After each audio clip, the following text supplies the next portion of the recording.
Hey girls, so this is Tolex from Laos, and I am your host for this episode, GRL PWR Podcast, which is going to be about graduation during a global pandemic in 2020.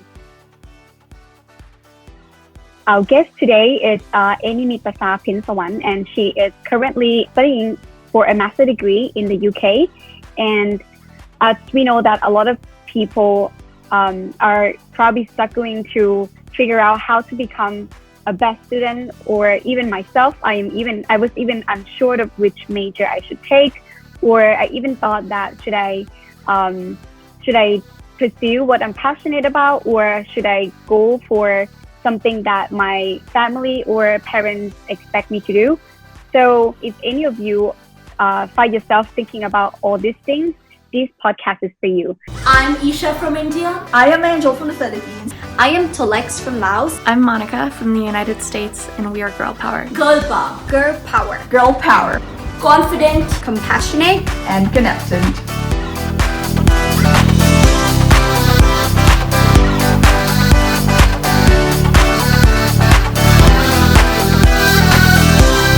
lot to share with us today, and thank you so much for being with us. So first of all, we're going to start with a question to get to know a little bit of your background. So could you please briefly share with us about your prior academic experience? What did you study, and which major did you take, and why did you choose it? Sure. So for my undergrad studies, I was a dropout degree student. I studied in two schools, which were at the National University of Laos, majoring in international relations, and the second one is at the Lao American College with English majors. And the reason that I chose these two majors is because when I was younger, I once had a dream to be a diplomat, because I simply thought that I just wanted to represent and work for my countries, and also having a chance to travel as much as possible. So this became the reason for me to choose IR and English as my majors. So that was quite challenging, I would say, right? Because you took two courses of study at the same time. So it was international relations, and another one is business administration at Lao American College. Is that correct? Or it's English. English literature. Yeah. Okay. So given that you have had diverse academic experiences in two different fields of study, could you please share with us about your biggest lessons or any takeaways from your undergraduate experience? Is there any lessons that you took from it? As you said, that it was really challenging for me at that time, because I have to manage my time well. I have to set my schedule in order to complete both two degrees in a really short time. The first one, because it's more full-time studies for IR, so I spend most of my time doing studying in IRs. And for English, it's more part-time studies, because I have to study in the evening. So this study, I spent more time and longer time to complete the degrees. But however, I got the degree with honors from the school. And the lesson learned from my undergrad study, I would say that how to enjoy your study during learning, studying, and also participating in other activities, for example extracurricular activities. So that's the lesson that I want to share, and I would suggest you to join. Speaking of extracurricular activities, could you please share with us what kind of extracurricular activities have you involved back then? Back to my own days, I was always interested in joining extracurricular activities like volunteers and exchange programs. I have joined a lot of volunteerings and exchange.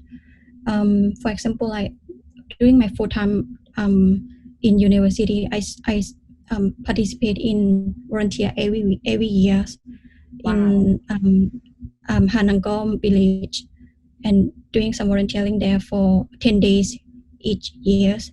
And for exchange programs, I quite participated in a lot of exchange for like joining a program in Singapore, Japan, Korea, and extras.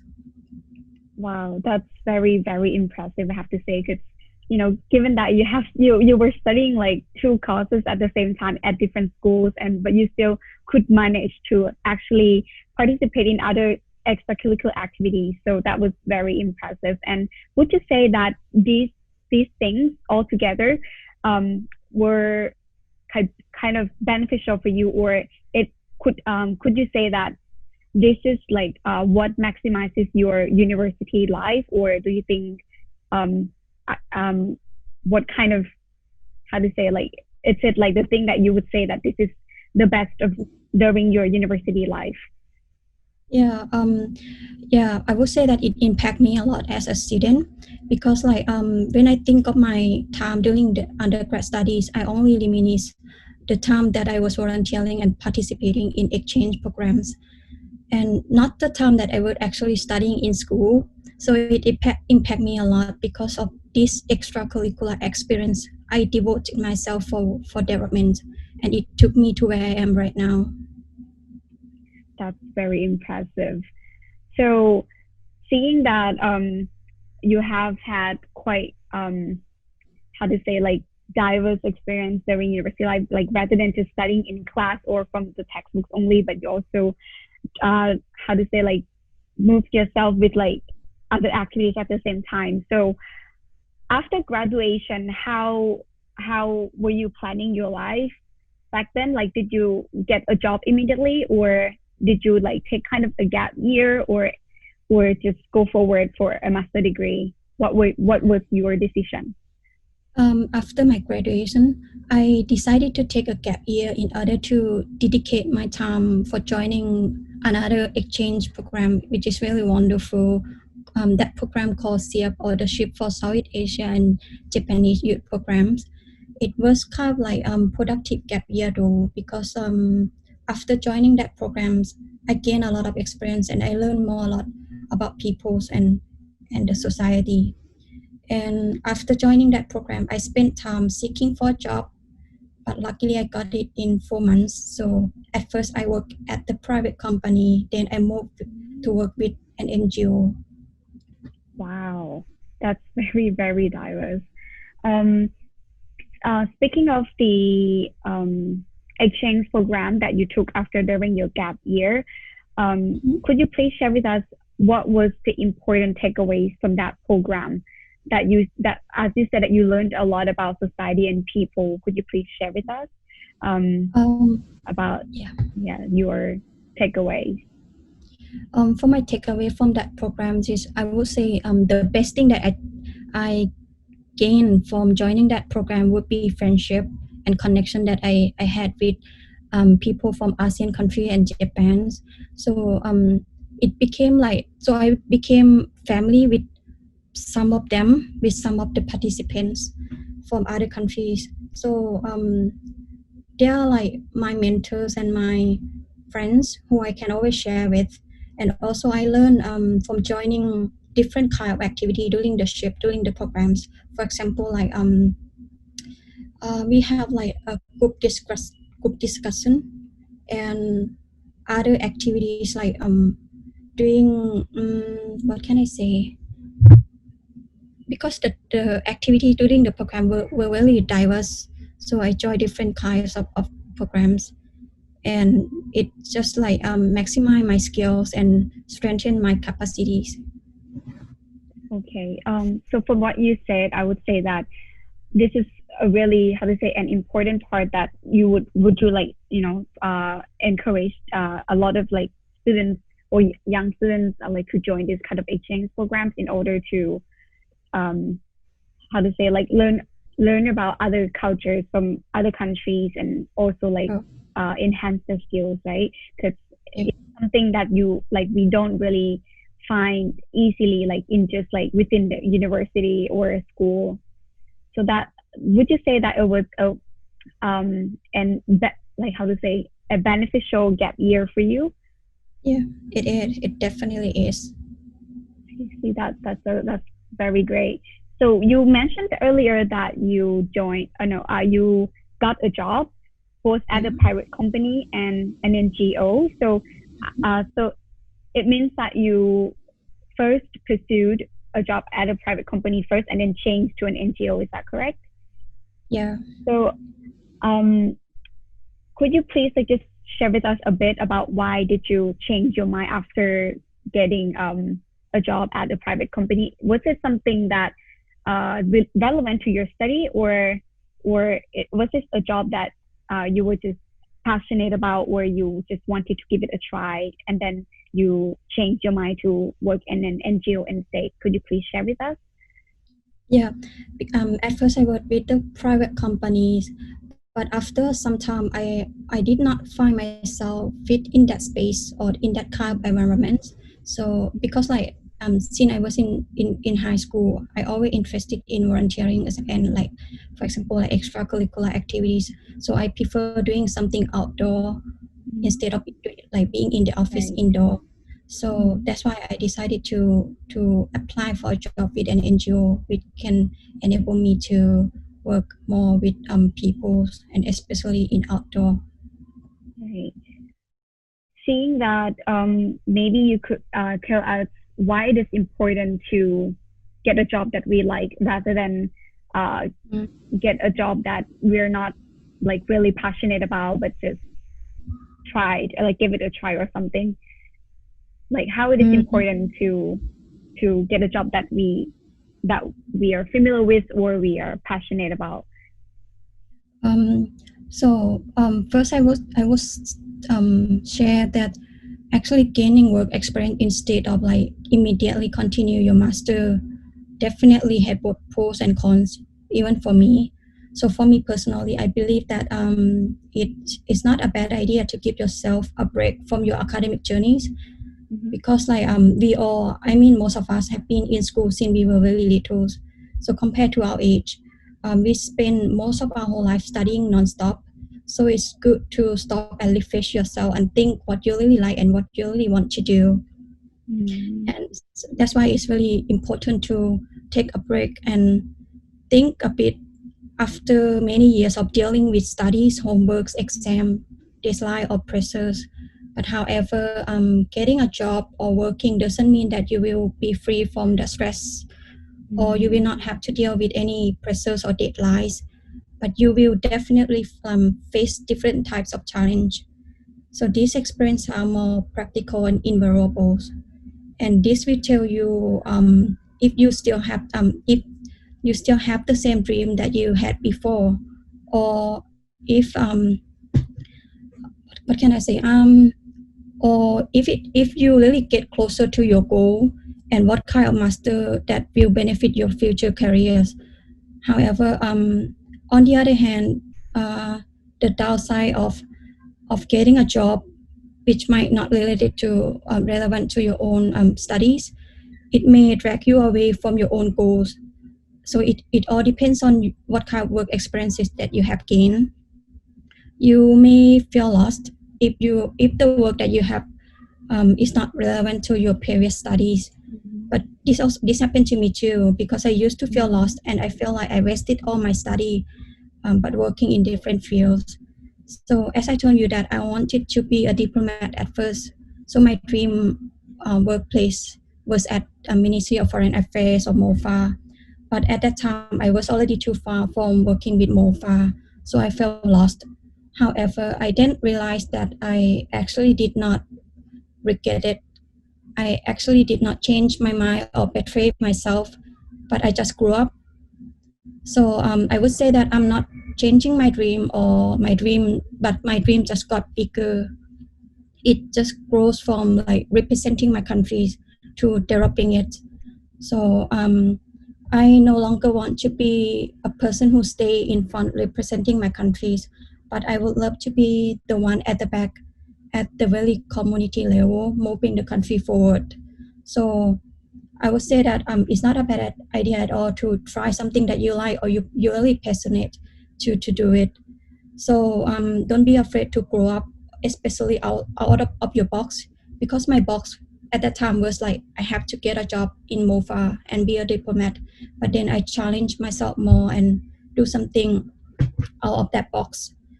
So therefore, I would suggest you to find a job that you like, so you will enjoy it and you will learn from it. It's not necessarily if it need to be relevant to your studies, because at the end, in whatever way, you will learn from it. This is the real key takeaways from your experiences. I could actually catch 2 points. The first one is that no matter what job, no matter what that job we're taking, it's about like relevant or not relevant to our study. If it is what we're passionate about, we should go forward with it. And the second thing is that we should keep challenging ourselves, so that would actually maximize our potential, right? Because it's the process of realizing yourself too, like what could you be good at and how far can you go, right? Yeah. So this is really, really important lessons that we can learn from you. Okay, so currently you are studying a master degree in the UK, which is a foreign country because you are from Laos. So could you please tell us why you decided to study abroad for a master degree, and how do you think that this decision impacted you as a person? Honestly, I believe that studying abroad benefit me more compared to studying in domestic. So, but however, it's not the only reason that I try so hard to be here. It's also that I wanted to put myself in different kind of environments, as my past academic experience was more like passive learning. So I wanted to be more in active learning, so that I can challenge myself more and I can learn better and develop more as a person. And it definitely changed my life. That's great. It has always been my dream, and I believe that a lot of young women out there to experience something out of their comfort zone, because that's how we all like can grow up. Yeah. So could you please share with us your your tips or techniques in preparing yourself to study abroad, like as you are currently studying in the UK as a scholar with a scholarship. So could you please share with us how you managed or prepared yourself for a scholarship? So for those young students might learn from you how to prepare themselves in order to achieve a scholarship to study abroad. Sure. First of all, I would suggest you to find yourself first. Just like me, when I applied for the scholarship, I was actually working with an NGO in my home countries, and then I got to see and learn a lot from working with people, particularly in remote areas. So it became my inspiration to do something for the development of my country, and it took me to where I am right now, because it helped me set my mind that I wanted to pursue my master in development studies. And once I set my mind to that, I had a clear vision toward my life. I know so that I know what I should do and what I have to do in order to achieve it. So I could answer all my questions that I have in my mind, and what I really like or what I really wanted to be in the future. So that was how I managed to get the scholarship, because I believed that I could do something better for and pay back for my communities. That's why I was pretty like confident that I would get a scholarship, because I already have the clear mind and clear goal toward my life. So why would they not give me a chance to do so if they know that I am really determined to do it? I totally agree with you on the fact that we have to be clear with ourselves. That was the first thing, because we just have to be ourselves and be clear with what we actually want to do, so that we know how what it takes in order to achieve that goal. So that's all about your tips for applying for a scholarship. So next, seeing that you are currently still in a foreign country and you are about to graduate officially. So as you experienced relatively 1 year in a foreign country studying there, were there any challenges or issues or difficulties that you faced as a female student studying in a foreign country? I don't think that male or female study would face so much different challenge studying in foreign countries. But personally, the biggest challenge for me is that I was not used to this kind of like Western education system or style. So everything was completely new to me, and I had a little bit of culture shock. But in regard to all the challenge I faced, I did not keep it to only myself, but I sought for help in order to adapt as fast as possible. But regarding my life during the pandemic, I would say that there were times that I felt depressed and afraid, because at the very beginning, I heard a lot of news of that ASEAN people were beaten or attacked. So I was really afraid to go out, even for grocery shopping. There were times people avoided me because of my ASEAN look. But after some times, I realized that those racist manners did not actually deserve my voice at all. So I spent time during the lockdown learning more about my own self. And then I feel very proud to come this far and overcome everything on my own. And I even discovered my new hobbies like cooking and baking. I even try everything on my own. Like I even cut my own hairs and did a lot of did everything on my own, to my own self, to improve myself. And actually my master life has never been lonely since I learned how to comfort my own self and my own soul during these solitude times. So now I even love myself more. That's what the best thing that I take away from being alone in the foreign countries, especially during these difficulty times. That's true, especially like since the outbreak of COVID-19, a lot of things get harder, but at the same time, it's when we can actually discover something that we have never known or found out before. So you would say that you actually found ways to overcome those difficulties all by yourself. Yeah, I would say that. And I enjoy it a lot. I enjoy my solitude time during lockdown or during the pandemic. And I don't regret not being able to go out, because I learned a lot more about myself. How about your graduation? Do you have any kind of sad moments to not be able to have like a graduation ceremony, that you have to go back home or anything? What's your thought about that? Actually, from my school, the graduation ceremony would take place after a year. So I wouldn't say that I would not be able to come and get the certificate next year, because it's gonna be home in July next year. So let's see. So but even I could not come and participate in the ceremony, or the ceremony would be canceled, I would not be so sad, because I spent time quite worth a while and during the time here. That's great. That's great to hear. Because we were just, we believe that a lot of students are probably like facing this kind of sad moments to graduate during this difficult time where face-to-face conversations are not be able to carry it out. So it's really disheartening to a lot of people. But do you have any messages to those people, like to kind of comfort them to just like you, like to feel like, oh, it's okay not to have a normal or regular graduation like other students in the past? Do you have any messages for them? I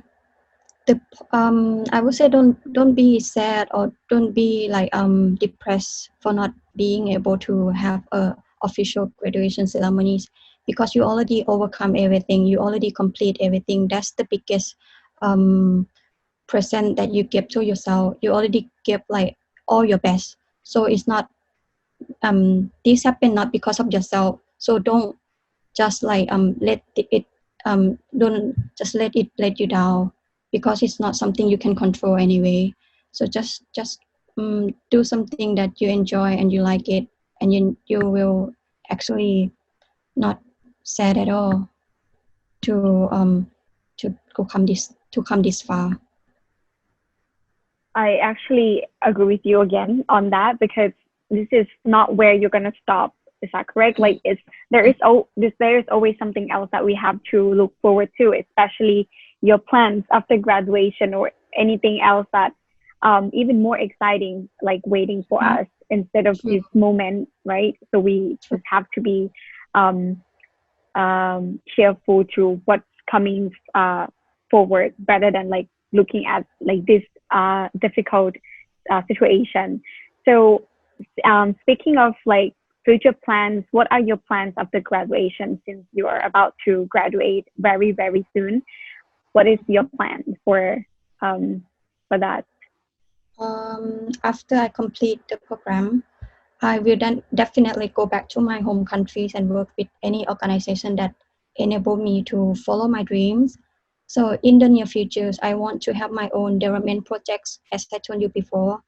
And after that, I want to be a female leader in development organizations, because like in Laos, I would say we still have a lack of local people working in these fields, and most of the leaders of these development organizations in Laos are foreigners and men.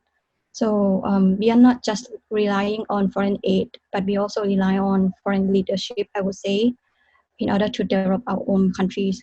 Therefore, it's very important to have more local female leaders. So that's why I wanted to go back and do that. But last but not least, this is actually my long-term wish, that I want to be a lifelong change maker in wherever I am. So no matter where I am, I just want to make change in that place. That sounds very inspiring and motivational of you. And I really hope that our audience would learn so much and get that sense of, how to say, like self-direction, like self-realization and everything. This is really important for us to step up, even as a woman or anyone, to actually follow our dreams and not to give up, and just keep challenging ourselves in order to achieve even more. Because if we ever decide to follow other people's opinions or not to be ourselves, then it always ends up probably like the shorter destination, because it's probably not where we want to be, and it's probably not as far as we want it to be, or as far as where we can be. I mean, so that's very a lot of things that we can learn from you. And now we're about to like come to an end of this episode.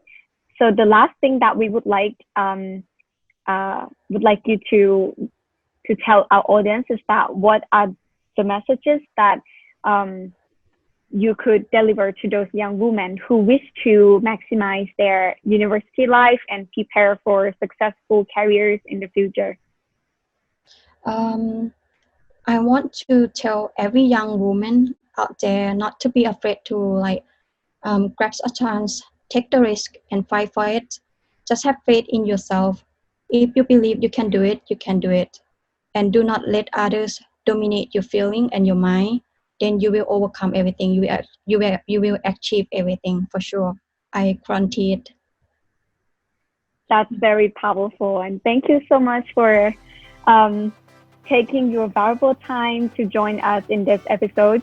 I really hope that our audience would be able to feel empowered from this episode and to manage their studies in order to achieve more, just like you. So thank you so much. And thank you so much for having me. Okay.